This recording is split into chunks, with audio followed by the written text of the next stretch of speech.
Class 10th के प्यारे बच्चों, स्वागत है आपका आज के हमारे नए वीडियो पे। तो आज हम आपको पढ़ाने वाले हैं क्लास 10th सामाजिक विज्ञान का एक मोस्ट इंपॉर्टेंट लेसन जिसका नाम है यूरोप में राष्ट्रवाद का उदय।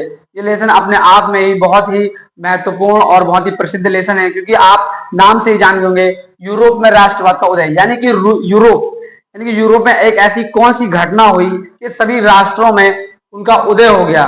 ठीक है, तो इसको बहुत ही आसान और बहुत ही सिंपल तरीके से सीखेंगे और मैं बहुत ही प्रयास करूंगा कि मैं आपको बहुत ही अच्छे तरीके से समझा पाऊं। तो आइए वीडियो को स्टार्ट करते हैं। तो सबसे पहले जब आप अपनी किताब खोलेंगे तो आपको किताब में एक चित्र दिख रहा होगा, जिसमें कि अभी मैं आपको दिखाता हूं। अब आप स्क्रीन पर देखिए, स्क्रीन पर एक वीडियो आ रही होगी जिसमें कि आपको किताब पर एक चित्र दिखता है। उस किताब में नीचे कुछ लोग हैं जो अपने अपने देशों का झंडा लिए खड़े हुए हैं और ऊपर कुछ देवी देवताएं हैं। तो पहले आप इसका मतलब समझिए, क्योंकि इसी से आपको पूरा यूरोप में राष्ट्रवाद का उदय, इसी से ही पूरा चैप्टर आपको समझ में आएगा। तो आप अगर ऊपर ढंग से देखेंगे तो ऊपर गॉड है यानी कि ईश्वर। ठीक है, आपको दिख रहा होगा अच्छे से स्क्रीन पे, ऊपर गॉड है यानी कि ईश्वर और उनके आसपास सभी देवी देवताएं हैं यानी कि गॉड के दूत हैं। वो सभी नीचे खड़ी सभी जनता को अपना अपना आशीर्वाद दे रहे हैं। ठीक है, अगर आप नीचे देखेंगे तो सभी जनताएं, सभी देशों की जनता अपना अपना झंडा लेके, चाहे वो जर्मनी हो, इटली हो, फ्रांस हो, कुछ भी हो, कोई भी देश हो, सभी देश अपना अपना झंडा, देखिए आप पीछे तक लाइन लगी हुई है, सभी देशों को आप देखेंगे तो सभी देश राष्ट्र के एकीकरण में कैसे बढ़ चढ़कर सहयोग से आ रहे हैं। और आप एक बीच में देखिए एक महिला की मूर्ति बनी हुई है जो कि एक राष्ट्र का प्रतीक है, यानी कि वो एक यूरोप में राष्ट्रवाद का प्रतीक है वो महिला। और नीचे आप अगर ढंग से देखेंगे तो सभी राजाओं के मुकुट पड़े हुए हैं, यानी कि यूरोप में राष्ट्रवाद का उदय हो चुका है और अब पूरा विश्व लोकतंत्र से राजतंत्र की ओर ना जाने के बजाय राजतंत्र से लोकतंत्र की ओर प्रभावित हो रहा है। यानी कि सभी राजाओं का वर्चस्व अब धीरे धीरे खत्म होना शुरू हो गया था और सभी राजाएं अब धीरे धीरे हट रहे थे, यानी कि सभी देश अब प्रकाश से प्रकाशशील, यानी कि प्रकाशशील से प्रकाश की ओर अब उजागर हो रहे हैं। तो आइए इसी लेसन को स्टार्ट करते हैं बहुत ही सरल परिभाषा में। तो हम आराम से पढ़ेंगे, बहुत ही यूनिक और बहुत ही सरल परिभाषा में मैं आपको ये कंटेंट दूंगा और ये आपको शायद हल्का सा थोड़ा बोरिंग भी लगे, क्योंकि अभी पहला पहला वीडियो है तो शुरुआत में ऐसा हो ही जाता है। बाकी देखते हैं, पढ़ते हैं। पुराने समय में यूरोप कई छोटे छोटे राज्यों में बटा था, यानी कि जो यूरोप है वो पुराने समय में कई छोटे छोटे राज्यों में बटा था। ठीक है, जैसे जर्मनी अलग है, इटली अलग है, फ्रांस अलग है, अमेरिका अलग है, तो सभी देशों में अलग अलग बटा था। हर जगह अलग अलग राजा, भाषा और नियम थे, यानी कि जो जर्मनी है, जर्मनी की अपनी भाषा होगी, अपना नियम होगा और उनका एक अलग राजा है। ठीक है, अगर फ्रांस में तो फ्रांस का अलग राजा है और फ्रांस में अलग जनता, अलग वेशभूषा, अलग भाषा, सब अलग अलग। लेकिन धीरे धीरे लोगों में यह भावना पैदा हुई कि अब यहाँ पे आगे हमने नहीं लिखा आपके लिए, यहाँ पे थोड़ा आपको मजा आने वाला है। यानी कि धीरे धीरे लोगों में भावना हुई कि हम सब एक हैं, यानी क्या है कि हम सब एक हैं। और यही से फिर उजागर होती है यूरोप में राष्ट्रवाद की भावना, यानी कि सभी राष्ट्र अपने अपने राज्यों को उनको लगा कि हमें एकजुट होकर अपने अपने राज्यों को सही से स्थापित करना चाहिए। तो इसी में आप देखेंगे, आप तो आपको ये पाठ समझने से पहले तो इसमें हम पढ़ेंगे, लेकिन आपने क्लास 9th में पहला चैप्टर पढ़ा होगा समाज शास्त्र में, सामाजिक विज्ञान में, जिसमें उसका पहला चैप्टर है फ्रांसीसी क्रांति। तो मैं आपको बता दूं कि यूरोप में सबसे पहला राष्ट्रवाद का उदय फ्रांसीसी क्रांति से ही शुरू हुआ। यदि अगर फ्रांस में क्रांति नहीं होती, मैक्सिमम ये माना जाता है कि अगर फ्रांस में क्रांति नहीं होती तो लोगों को उसकी प्रेरणा नहीं मिलती। तो आपको पहले वहां पीछे से कवर करना पड़ेगा, तब आपको समझ में आएगा कि यूरोप में राष्ट्रवाद का उदय। तो आइए एक बार चलते हैं फ्रांस की ओर और आपको दिखाते हैं कि फ्रांस के एक राजा थे जिनका नाम था लुई 16। अब उन्हीं के बारे में पढ़ेंगे और वहां से शुरू होगी यूरोप में राष्ट्रवाद का उदय, यानी कि वहां से सभी की क्रांति, जैसे जर्मनी की क्रांति और जो भी आपकी क्रांतियां हैं सब वहीं से शुरू होंगी। जैसा कि अभी हमने आपको बताया था कि जितनी भी क्रांति हैं, तो अब उसमें सबसे पहले हम क्रांति देखेंगे फ्रांस की क्रांति, क्योंकि फ्रांस की क्रांति ही सबसे ज्यादा इंपॉर्टेंट है। तो आइए फ्रांस की क्रांति पहले मैं थोड़ा समझा देता हूँ कि वहां पे मेन मोटिव क्या था, फिर उसके कारण बताएंगे। तो फ्रांस में ये चल रहा था कि एक राजा था जिसका नाम था लुई 16वां। ठीक है, तो वो उनके जो पिता थे उनका नाम था लुई 15वां। तो उनके बाद उनके पिता काफी अच्छे व्यवहार के थे, ऐसा लिखा जाए, माना भी जाता है। तो जो लुई 16वां था, तो तब वो बना रहा शासन, तो फिर उसने तानाशाही शासन शुरू कर दिया, जिसमें कि लोग वहां के निरंकुश हो गए और वहां की जनता बहुत ही निरंकुश हो गई, क्योंकि वो राजा खर्चा बहुत करता था और जनता के प्रति बिल्कुल भी एक्टिविटी नहीं करता था।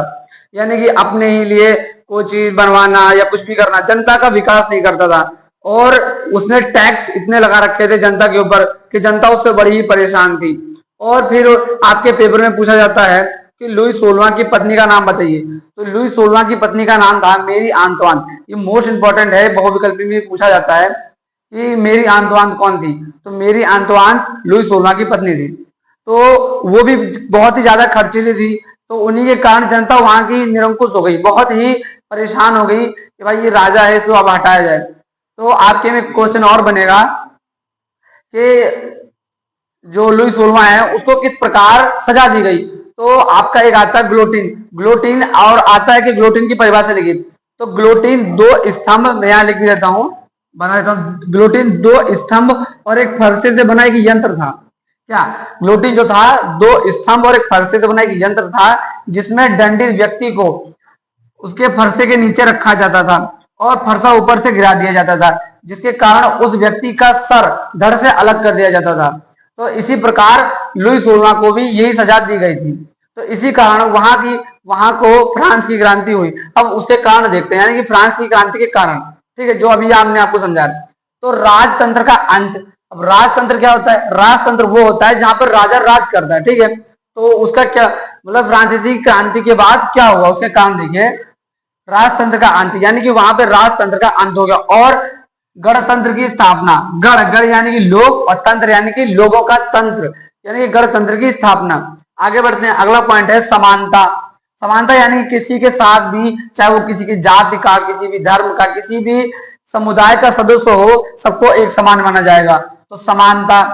स्वतंत्रता यानी कि उसमें क्या होता था फ्रांस में कभी कभी कि जो उच्च जाति के लोग हैं वो स्वतंत्र हैं, जो निम्न वाले जाति वाले लोग हैं उन्हें बंदी बनाया है, यानी कि यही उनके साथ व्यवहार था। लेकिन उसमें क्या है कि उसमें सभी लोग स्वतंत्र थे और भाईचारे के विचारों का प्रसार हुआ। यानी कि जैसे ही फ्रांस की क्रांति हुई उसी के साथ भाईचारे के विचारों का प्रसार हुआ। उसी के ही कारण विश्व भर में यूरोप, यानी कि यूरोप में राष्ट्रवाद का उदय हुआ। आगे बढ़ेंगे, फ्रांसीसी भाषा को राष्ट्रीय भाषा के रूप में प्रोत्साहन मिला, यानी कि जो फ्रांसीसी भाषा थी उसको राष्ट्रीय भाषा में प्रोत्साहन मिला। अब इसके बाद हम पढ़ेंगे आगे हमारा नेपोलियन का योगदान, क्योंकि नेपोलियन का योगदान भी बहुत ही इंपॉर्टेंट है। तो नेपोलियन का योगदान देखेंगे कि नेपोलियन ने फ्रांस की क्रांति में आखिर किस प्रकार का योगदान दिया और फिर तब जाके पूरे यूरोप में राष्ट्रवाद का उदय हुआ। ठीक है, तो पहले नेपोलियन का योगदान देखते हैं बहुत ही सरल परिभाषा में। यूरोप के विभिन्न भागों में फ्रांसीसी क्रांति के विचारों का प्रसार किया, यानी कि जो नेपोलियन है उसने यूरोप के सभी भागों में फ्रांसीसी क्रांति का प्रचार किया, यानी प्रसार किया। उससे क्या हुआ कि उससे सभी लोग मोटिवेट हो गए। ठीक है, जैसे कि अपना जर्मनी अलग मोटिवेट हो गया, इटली अलग हो गया, ठीक है। तो जो भी थे उसमें देश, वो सभी अपने अपने मोटिवेट होने लगे कि भाई देखो, अब जैसे आपके इधर है कोई फलाना व्यक्ति कुछ बड़ा काम कर रहा है तो उसको देख के कुछ लोग और करेंगे। तो ऐसे ही क्या हुआ कि इन्होंने देखा कि वहां पे राजतंत्र से सीधा लोकतंत्र आ रहा है, तो ऐसे इसमें भी सुधार हुआ। ठीक है, अगला देखते हैं। फिर उसने शिक्षा में सुधार किया। ये वहां का मोस्ट इंपोर्टेंट था, क्योंकि इतने साल से वहां पर राजतंत्र था तो ज्यादा शिक्षा उच्छा में कुछ था नहीं, तो इसीलिए उसने पहले फिर उसके बाद शिक्षा में सुधार किया। वहां के लड़के, वहां की लड़कियां जो भी थे सब लोग बढ़िया व्यक्ति पढ़े लिखे होने लगे। उसके बाद फिर है प्रशासनिक प्रशासनिक सुधार, यानी कि अब आएगी उसके सेना की बारी, क्योंकि भाई लड़ने के लिए भी कुछ होना चाहिए। क्योंकि बाद में जब आप पढ़ेंगे तो फिर आपको एक अमेरिका मिलेगा, उसमें सब महाशक्तियां मिलेंगी, तो वो आगे ये पहले सोचता था। तो उसमें है प्रशासनिक सुधार। अब प्रशासनिक सुधार में उसने क्या क्या किया, उसने फ्रांस की सेना को सबसे शक्तिशाली सेनाओं में से एक बना दिया। यानी कि फ्रांस की सेना अभी भी आप देखेंगे तो आपको हमेशा इधर अमेरिका और फ्रांस के बीच में ही इन्हीं सेना की टक्कर मिलेगी, क्योंकि यही सेनाएं हैं जो कुछ है अभी। तो उसने क्या किया नेपोलियन ने कि फ्रांस की सेना को यूरोप की सबसे शक्तिशाली सेनाओं में से एक बना दिया। ठीक है, तो इसके बाद अब हम पढ़ेंगे की पॉइंट। की पॉइंट में क्या है, जैसे कि आपके पेपर में आ जाता है उदारवाद क्या है, ठीक है, उदारीकरण क्या है। तो अब हम ये 3-4 की पॉइंट देखेंगे और इसके बाद फिर अगला टॉपिक देखेंगे। अभी मैंने आपको बताया था कि मैं आपको कुछ की पॉइंट पढ़ाऊंगा, जैसे कि उदारवाद, रोमानीवाद, जन्म संग्रह और साम्राज्यवाद। और भी आपके औद्योगिकरण है, ठीक है, भूमंडलीकरण है, तो वो आपके आगे हैं। लेकिन अभी आपकी ये 4 मोस्ट इंपॉर्टेंट की पॉइंट हैं, ये आपको हमेशा याद ही करना है इस पहले चैप्टर के लिए, क्योंकि ये मैक्सिमम पूछा जाता है। ठीक है, कि जैसे कि उदारवाद किसे कहते हैं या साम्राज्यवाद क्या है। ठीक है, तो इसे बहुत ही सरल परिभाषा में आपको बताने की कोशिश करूंगा। ठीक है, तो इसे देखते हैं। उदारवाद, उदारवाद है स्वतंत्रता, यानी कि स्वतंत्रता यानी कि हर एक व्यक्ति स्वतंत्र। समानता, समानता क्या है, समानता यानी कि सभी व्यक्ति एक समान। और लोकतंत्र में विश्वास, यानी कि स्वतंत्रता, समानता और लोकतंत्र में विश्वास उदारवाद कहलाता है। ठीक है, अगला देखें, अगला है हमारा रोमानीवाद। रोमानीवाद क्या है, एक सांस्कृतिक आंदोलन जिसने राष्ट्रीय भावना को बल दिया, यानी कि एक सांस्कृतिक आंदोलन जिसने राष्ट्रीय भावना को बल दिया। अगला देखेंगे, अगला है हमारा जन्म संग्रह। जन्म संग्रह क्या है, जनता द्वारा प्रत्यक्ष मतदान, यानी कि किसी का दबाव ना होना और जनता अपने आप से जिस प्रतिनिधि को अपना वोट डालना चाहे वो डाल सकती है। ठीक है, तो जनता द्वारा प्रत्यक्ष मतदान क्या कहलाता है, जन्म संग्रह। अगला देखें, अगला है हमारा साम्राज्यवाद। साम्राज्यवाद क्या है, ये मोस्ट इंपोर्टेंट है ये वाला साम्राज्यवाद, ये मैक्सिमम पेपर में पूछा जाता है। साम्राज्यवाद क्या है, एक राष्ट्र द्वारा अन्य देशों पर प्रभुत्व स्थापित कर रहा है, यानी कि वर्चस्व स्थापित कर रहा है। यानी कि अगर एक राज्य जैसे अमेरिका, वो सभी छोटे छोटे देशों पर उसने पहले, आगे आप पढ़ेंगे तो उसने सभी देशों को अपना अपना अधीन बना लिया था, अपने अपने वर्चस्व को बना लिया था। तो जब एक बड़ा राज्य छोटे छोटे राज्यों को अपना गुलाम बना लेता है, अपने अधीन बना लेता है, तो वो कहलाता है साम्राज्यवाद। ठीक है, तो मैं आशा करता हूं कि आपको अच्छी तरह से समझ में आ गया होगा। बाकी आप हमारे चैनल को सब्सक्राइब कीजिए, क्योंकि हमें आपके सपोर्ट की बहुत ही ज़्यादा ज़रूरत है। ठीक है, तो मिलते हैं अगले लेक्चर में, तब तक के लिए अलविदा। जय हिंद, जय भारत।